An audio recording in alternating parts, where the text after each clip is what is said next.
Never in the field of human conflict was so much owed by so many to so few. Those famous words of the Prime Minister will echo down the pages of history.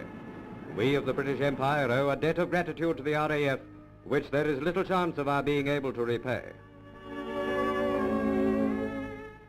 With brilliant daring, these young men, many of them in their teens, more often than not hopelessly outnumbered by the enemy, went up from scores of aerodromes to fight a ruthless foe who came day after day and night after night to kill, murder, and wantonly destroy. Every hour of every day, our gallant airmen were turning the tide of war by their skill, courage, and devotion to duty.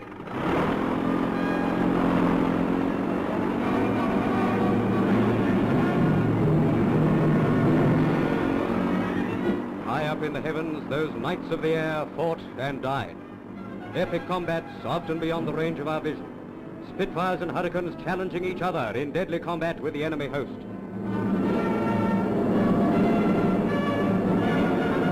These scenes were taken during the actual Battle of Britain.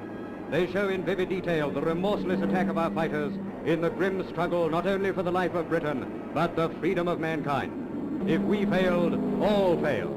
There was no Dunkirk in this battle.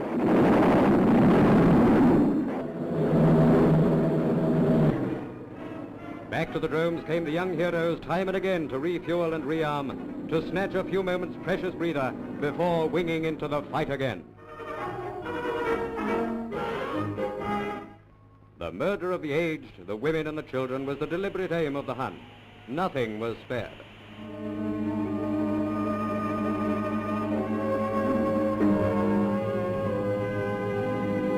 The palace of the king suffered equally with the home of the commoner.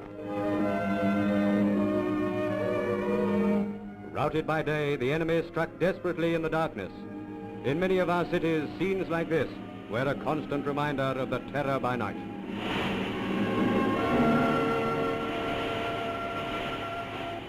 Nothing was sacred. The great cathedral of St. Paul's was grievously damaged. Our ancient Guildhall, pride of the city, was destroyed. Take your mind back to those dark days when the King and Queen walked through the battered streets, consoling and helping by their shining example. Mr. Churchill showed his confidence in our spirit and heartened the people by his infectious courage. Scattered over the shores of Britain lay the best tribute to the valiant men who had clawed down from the skies that enemy legion. Battered wrecks of planes that had brought those arrogant Huns on their errand of destruction. On land, too, the twisted remains of the enemy's vaunted Luftwaffe. Goering's graveyard, they called it, a stirring tribute to the skill of our men and the planes they flew. The high courage of our airmen stood between the Hun and world domination. On many an airfield, the King honored them for their valor. The King decorated his knights at his palace. Do you recall the magnificent exploits of Flight Lieutenant Nicholson, whose first flight earned him the Victoria Cross? Or the heroism in a burning plane of Sergeant Hannah, the youngest holder of the VC? Or Sergeant Ward, VC, a New Zealander of Bomber Command? Sir Cyril Newell was then Chief of the Air Staff. Today, Sir Charles Portal occupies that high post. Fighter command is in the hands of Sir Sholto Douglas. Compared with those hectic days of 1940, his machines are vastly superior in number, speed, and gunpowder.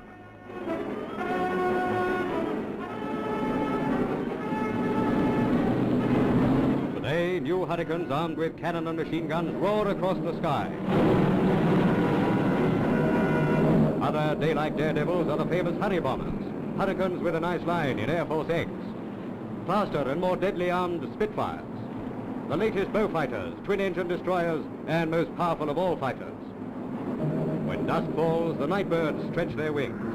On the prowl for the enemy are the ominous but aptly named Defiance.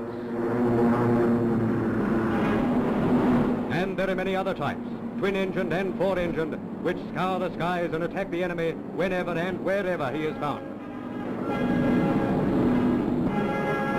Coastal Command machines protect the shipping near our shores, the nation's lifeblood that ebbs and flows at our ports. giant Sunderlands roam the seas 1,000 miles out.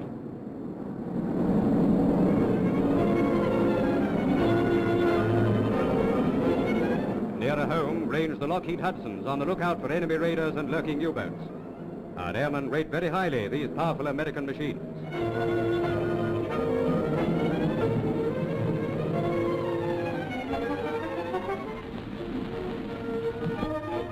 In Western Europe today, we are taking the offensive in the air. And day after day, bomber crews are briefed and their great machines prepared for raids over occupied territory in Germany. To smash railways, factories, docks and marshalling yards. To blow up supply dumps, cripple harbors, and wipe out any other strongholds of the enemy. Young knights of the air set off to win their spurs afresh.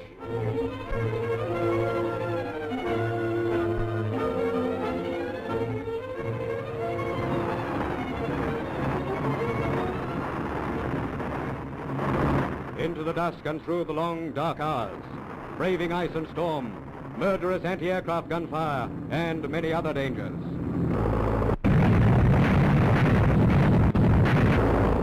On their return, can you wonder that they're bucked at the thought of a dangerous job well and truly done?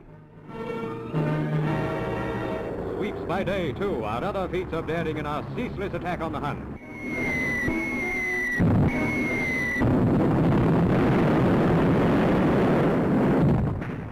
Our pulses quicken as we listen to the wireless reports of our airmen's gallantry.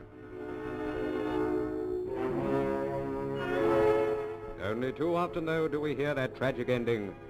Several of our aircraft are missing. Do you ever reflect that those who do return might be badly wounded and in need of great care and attention, maybe for weeks or months? In some cases, their families may need urgent help. Rightly has it been said that never was so much owed by so many to so few.